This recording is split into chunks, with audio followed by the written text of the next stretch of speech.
Alrighty, so today's video is a new kind of thing. So what I'm doing here is reviewing a bunch of the tier lists and top 10 lists and things like that that I've done for this season, or for set 2 basically. There is a little bit of set 1 involved as well. But basically what I want to do is kind of check my work and review my process and make sure that I'm not just blindly making calls and then moving away and never revisiting. I want to learn from the things I did right and learn from the things that I did wrong. And I think this can also be helpful for anyone who kind of tries to evaluate cards on their own, to see my process and see where their process might be able to improve as well.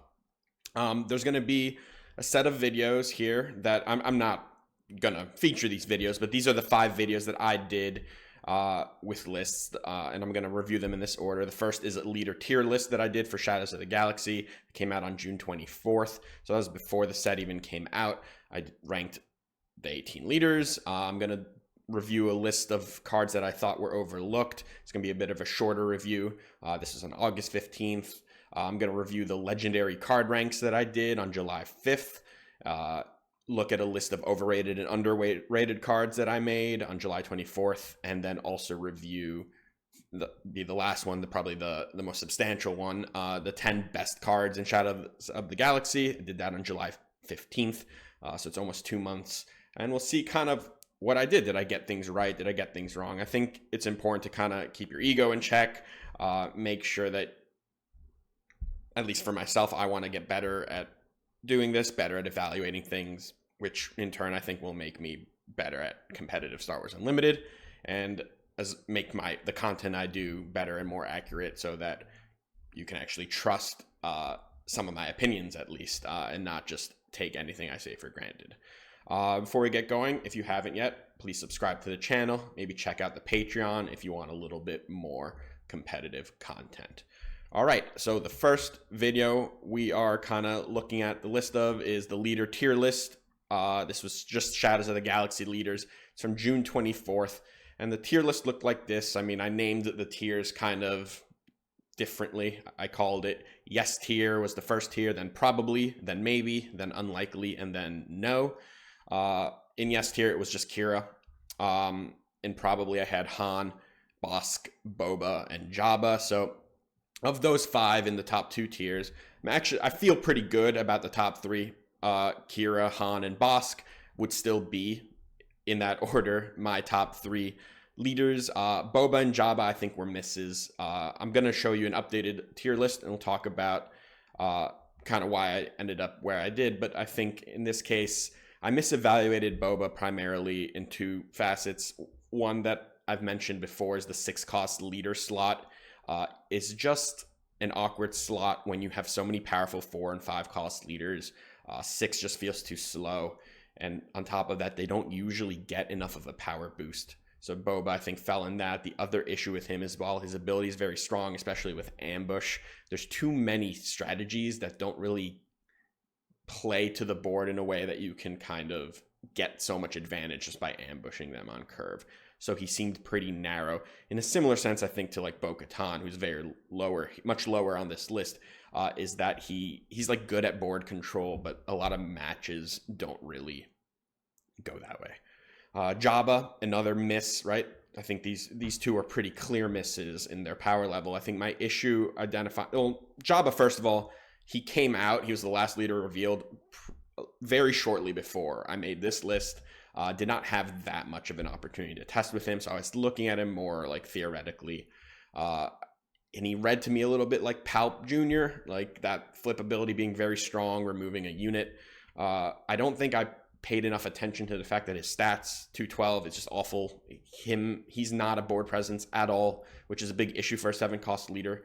On top of that, his leader ability and his unit side ability, like the cost reduction aspect of this bounty stuff, way too awkward. It just does not line up well in game. So his leader ability is basically just a way to turn on bounty matters cards like the reputable hunter, the Haxon hunter, right? Like nothing else really to do there. Now, the flip ability still is strong, but there's too much holding him back, and I think I just put too much weight on that flip ability and not enough to did not look enough at like all the shortcomings that could be there after. So in this maybe tier, I had Cad Bane, Kylo, Rey, Gar Saxon, Mandalorian, and Afra. For the most part, I think this was okay. I think a couple of them I'd be moving down, like Afra, Mando, even Gar maybe. But I still like Kylo, Rey, and Cad a decent amount. Maybe tier is not a bad tier in my mind. I think that is a serviceable one that can sneak some events. I think I probably overrated a few of these leaders, but I don't really think I underrated any of them. And it's mostly where I would keep some of them. We'll see in the update soon. In the unlikely, I had Hondo, Bo-Katan, Lando, and Moff Gideon. And finally, in the no tier, I had Finn and Hunter and Fennec. We'll see in a moment what changed. So here's the redo. In yes tier, Kira and then Han. I think Han does get the little bump. I move him up. And then I have in probably only one leader. It's Bosk. These three, I think, are the most powerful leaders of this set. I think I'm happy that I was able to identify some of this. I think Kira, I'll take a little bit of a pat on the back there because I think for the most part was getting grossly underrated during preview season and into the beginning of Set 2's lifespan. And I think I was able to identify how much she fits into like an already established control shell and how good that flip ability is and how grindy those shields can be. Han, I mean, cost reduction, cheating, he was going to be good in some way. I think he just ended up being incredibly versatile. He can be played in different shells pretty well, and he's just a very good leader. Bosk was another one that I think was a little tough to rate at first because the bounties in general, like, it's so key to his build that it was like, okay, either this works well or it doesn't work at all, and there's kind of no in between. And I think it just ended up working well enough, especially in green and a little bit in blue, right? Like we've seen hard control blue-red with Bosk at its helm, and we've seen red-green Bosk as well. They have good bounties, and the leader ended up being quite strong. In this maybe tier, got Rey, Kylo, and Cad. They kind of close off what I would say are the six like leaders that I wouldn't be too surprised if they ended up like spiking something at some point. Obviously I put these three a little lower, but they are where they were on my original ranking. I'm not really moving them up or down. What I did change here is this unlikely tier is kind of just everything else except for the no. Like, no, I kept Finn and Hunter. I think those leaders are not good, even in the slightest. But this unlikely pile, you know, I don't think they're great, but I don't think they're hopeless.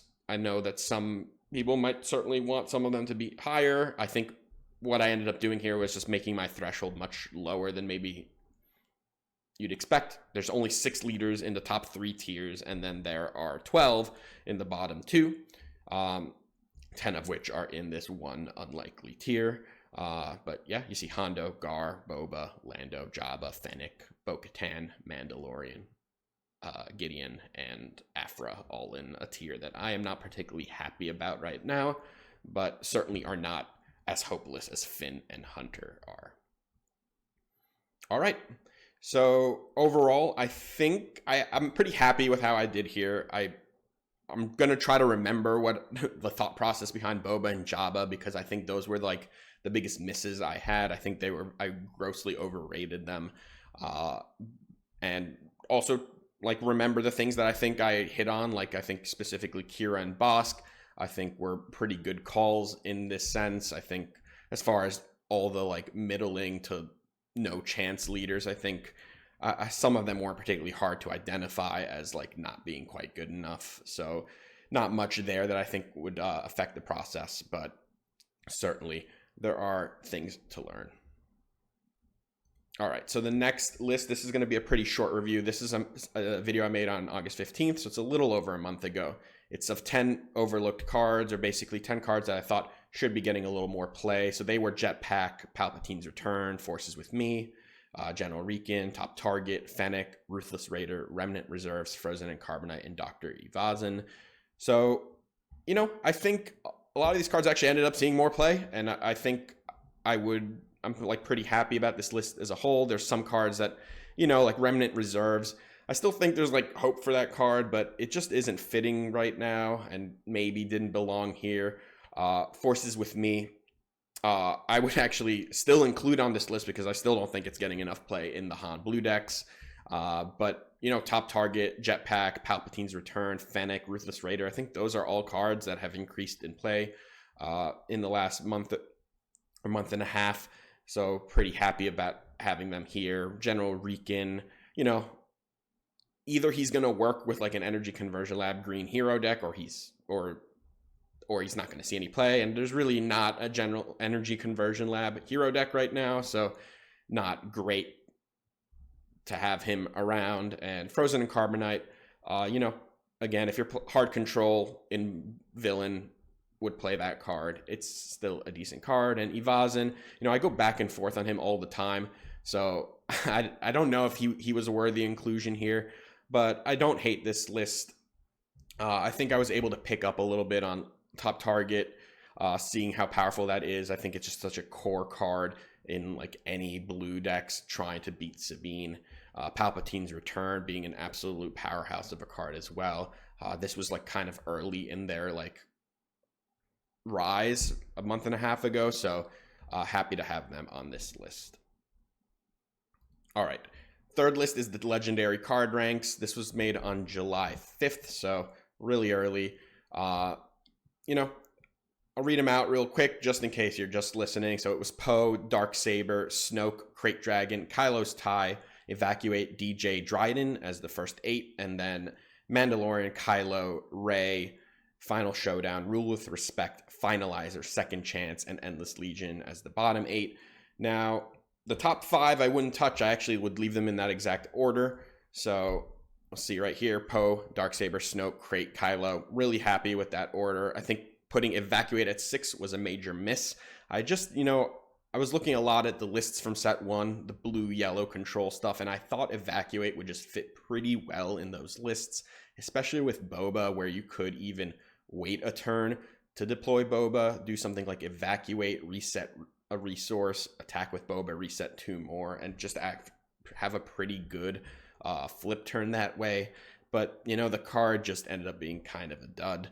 DJ was the next one, so he just bumps in there, and I think that top 6 is kind of in a class of its own. The rest I reshuffled a little bit, but I didn't think there was any major changes, right? Like I put Kylo and Rey next over Dryden, who would have been there. Dryden, I think my miss with him is just overrating Jabba. Like I think in the start, I just thought Jabba would be better, and I thought Dryden would fit really well with Jabba, but Jabba's not good, and Dryden, therefore, probably not very good either. It's just there ended up being a lot of like kind of bad legendaries in this set, so he doesn't go all the way to the bottom. It's just like you still got Finalizer down there, Rule with Respect, Evacuate, Endless Legion, Second Chance, Final Showdown. None of these cards are particularly powerful. I mean, like Final Showdown's cute to have like as a one of in like mono yellow decks. Second Chance as well. Like they're not useless cards, but I think the overall order here is kind of a little bit meaningless just because most of these cards see basically no play or extremely fringe play. And yeah, I think as far as like the top 6 here, I expected, actually, I didn't remember exactly where I ranked them, that I might have needed to change the order here, but I'm actually pretty happy to have it Poe, Darksaber, Snoke. And yeah, I think this one is also in a decent spot after the Evacuate miss. All right, so the next list was an overrated and underrated video. I did 10 cards of each. This was on July 24th, and we'll take a look at it here. So on the overrated list, remember, July 24th, so this is almost 2 months ago, I had from 10 to 1, Cobb Vanth, Lurking TIE Phantom, Dr. Pershing, A New Adventure, Concord Dawn Interceptors, Hotshot DL-44 Blaster, Triple Dark Raid, Tech, Crate Dragon, and Rivals Fall. I'll go through what I would definitely remove, and even back then, I think Hotshot Blaster, I don't think belonged on this list. I think I had a short period where I was just cutting this from a lot of decks. I was having a hard time squeezing it in. That's mostly changed at this point, but even then it was probably probably a little bit missed to include it here. I think I was just not valuing that smuggle enough for a brief period. I was very high on this card when it was first teased. Then I kind of came down on it a little bit around the time that I made this video, and then I'm kind of back in on it. I think it belongs in a lot of decks. I think Lurking Tie also probably not overrated. I think part of me putting it here, also Triple Dark Raid, is I thought the Tarkin yellow deck was a kind of overrated. Still do. Triple Dark Raid I would still include on this list. But Lurking Tie fits in a pretty good role in a lot of villain yellow decks to help increase space density, as well as be incredibly awkward for control decks to deal with outside of their limited answers, usually make an opening, and their other small space fleets like Inferno 4s. So Lurking Tie probably didn't belong here. Rivals Fall would still keep it at number 1. Happy with calling Rivals Fall overrated. New Adventure, another one I think was kind of overrated at the time. Doesn't really see much play anymore. Think that was solid call. Tech, probably another one that I would take off of this list. Although I'm not someone that thinks you need to be jamming 3 of these in all your hero decks, I think certainly it has proven its power level in this set. Crate Dragon maybe doesn't need to be on this list, but in a way I think it kind of still does, because I think its impact on the game is sometimes blown out of proportion, but it certainly belongs in a lot of lists, and I wasn't saying it here with the overrated cards that they didn't belong at all. Concord Dawn, I'm just not super high on the card, but it does its job. Dr. Pershing, I think, is a decent card as well, maybe not belonging on this list. So as far as like the misses, I think the biggest one is the Hot Shot Blaster. I think Lurking Tie is a miss on this, and maybe Tech and Dr. Pershing. I think some of these other ones are pretty good hits. Rivals Fall, Triple Dark Raid, New Adventure, Cobb Vanth too, I think he's fine. But maybe he's also not overrated. Like, it's hard to determine exactly. I can't follow the pulse on everything. It was just kind of my interpretation at the time. Hopefully I can tighten up this process a little bit. Hot Shot Blaster specifically, I think, and with Tech, like with this smuggle stuff, maybe early in the set I was not as excited about smuggling as maybe I should have been, and that free card stuff is great. Dr. Pershing kind of fits in that too. Card Advantage is in a weird spot in this game in general, because it often doesn't matter in some matchups, specifically like the aggro matchups like Sabine and Boba, and if they're making up tons of the decks you're playing against, then it's hard to justify.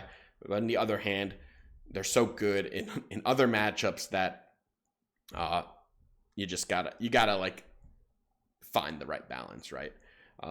But yeah, like I think there were some maybe weird calls here, maybe cards that weren't actually overrated, and maybe a few that I could have definitely thought of a little more. And then some cards that I'm happy I still have on this list, like Rivals Fall, New Adventure, Crate Dragon, Triple Dark Raid. All right, we'll look at the underrated stuff too. So here we have from 10 to 1, Frozen and Carbonite, Crosshair, Mercenary Gunship, Boba Fett's Armor, Lone Pike, IG-11, Remnant Reserves, Commission, Wild Rancor, and Kylo Ren. So as far as cards that I think spot on, we'll start with that. Lone Pike, Boba's Armor, Mercenary Gunship, IG-11. I think these 4 cards were not getting played not as much as I thought they should have been. Boba's Armor is now getting played a lot more in Boba decks. Mercenary Gunship is just a very good 2-drop, turns out. Lone Pike, one of the best cards in Shadows of the Galaxy, kind of a staple in Villain Blue. IG-11, just a very good energy conversion lab target that can get played in stuff like Boss Green. I think those were certainly cards that I think were underrated, and in many cases are no longer underrated. Some misses, Crosshair. I mean, he was underrated, but probably correctly. I had some hope for the card at the time. I don't think I have nearly as much anymore. Remnant Reserves, another one that I had hope for. We saw that one on another list earlier, but at least in this this meta in this set. It's not doing it, but I don't think the card is doomed forever. While Rancor may be a weird include, I was just a bit higher on Mono Red Han than I think the general consensus. I still think that deck is solid, but maybe he's not belonging on this list, as most people playing Mono Red Han would be playing him anyway. Kylo, in similar vein as IG-11, is just a really good ambush target, but again, maybe he wasn't getting that underrated, so not the best call, but I don't think a complete miss there. And Frozen and Carbonite, I that and Remnant Reserves both were on a previous list, but I think still might be a little underrated as a card, Frozen and Carbonite. So not unhappy to have this on the list. Commission as well, I think, is still probably a little underplayed, even by me. Like, I sometimes just can't find a room for it, especially in like a Boba Green deck, which is where I think it would shine. But still think maybe it's a little underrated. So this list, I think, was maybe a few really good calls and a few maybe that just like missed because they were underrated but deserved to be. And then, yeah, nothing too special. All right, the last one, maybe the most exciting one, is the 10 best cards list. This was on July 15th. So again, very early. Had to make calls, or didn't have to, right? Chose to make calls. And we're going to try to tighten this process, but we're going to review it. So I had honorable mentions. We're not going to redo honorable mentions, but Bounty Hunter's Quarry, Hotshot Blaster, Enticing Reward, Kylo's Tie, Lurking Tie, and the Darksaber. So Darksaber, I made this list, and then you can see later, like with the legendary card ranks, Darksaber would have actually been even higher. I think I just had a brief period where I wasn't, it was still an honorable mention. It was still like the 11th card, but I wasn't as high on it as some of the other cards. But I think now I probably would have just moved it on up, and I probably will. You'll see in the update. So the top 10 original was Bo-Katan, Punishing One, Crate, Dragon, Toro Calican, Lone Pike as 10 through 6, and then Maul, Wrecker, Bazine Natal, Supreme Leader Snoke, and Poe Dameron 5 to 1. So Bo-Katan does not belong on this list. It's a very good card, but it's too narrow and it's not as like nuts as some other cards. Punishing One is a very good card, but I think probably shouldn't be in the top 10 either.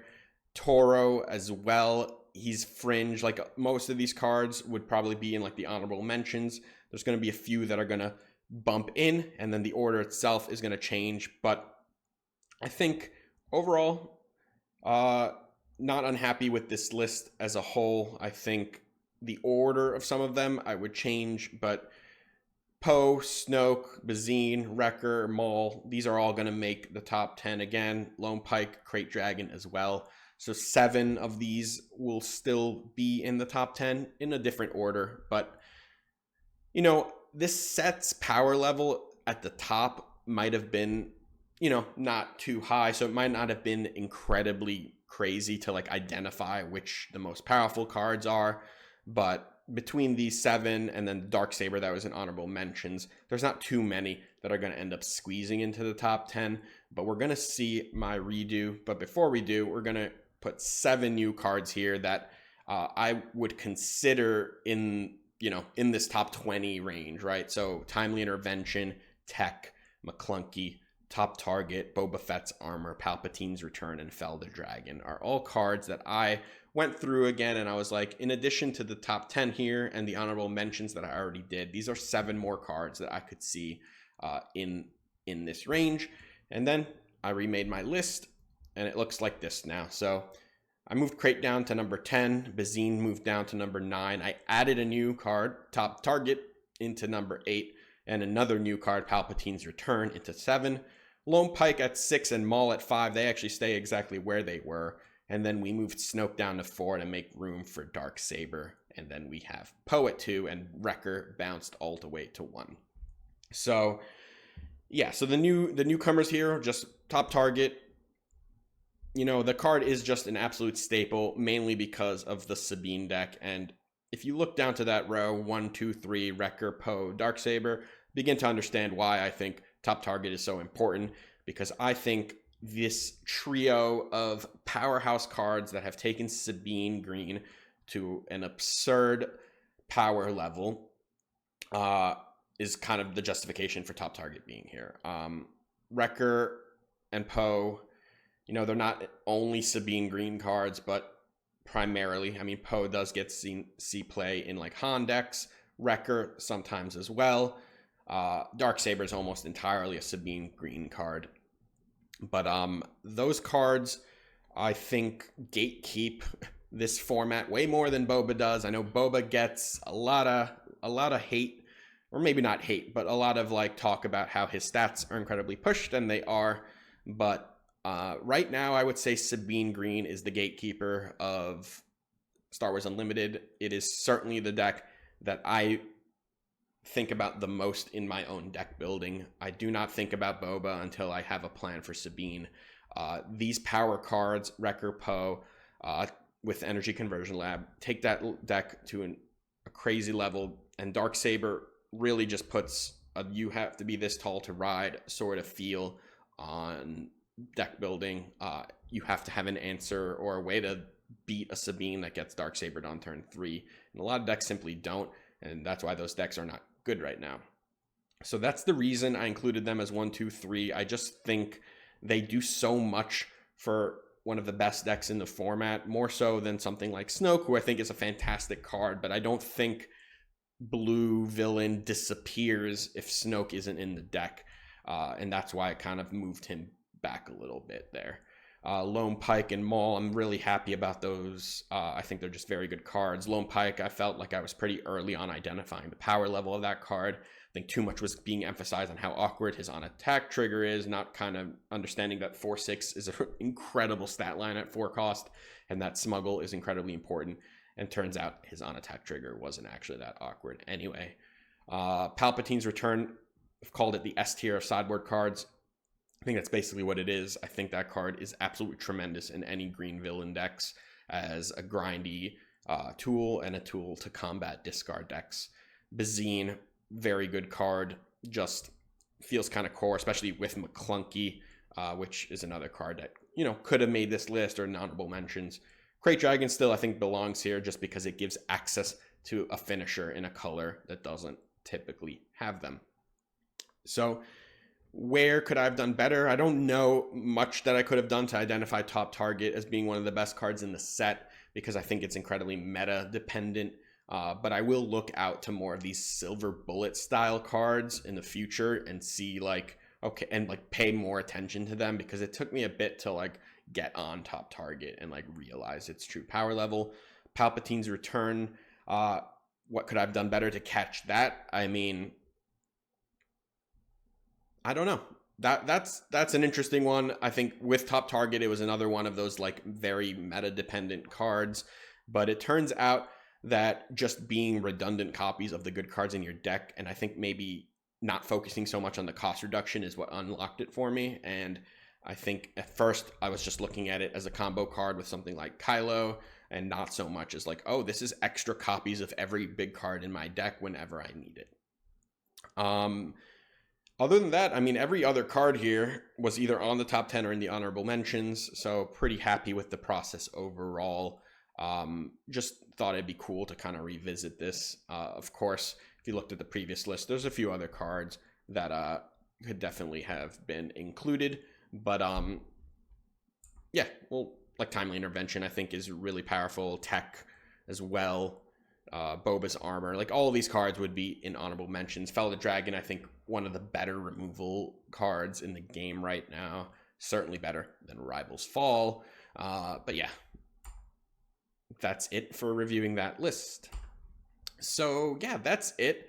Hope you enjoyed this. I know this is a bit of a different style video. It's just kind of like checking my work, making sure that I'm not just like making claims and then not having any, like, not reviewing it, not making sure that I'm not just like messing around, or that that like I'm not making bad claims and then just forgetting I ever made them. There definitely were some misses here. I think overall I'm pretty happy with the hit rate during this cycle. But yeah, I hope you enjoyed it. Let me know what you think of this style of video, what you think of the lists in general. And until next time, take care.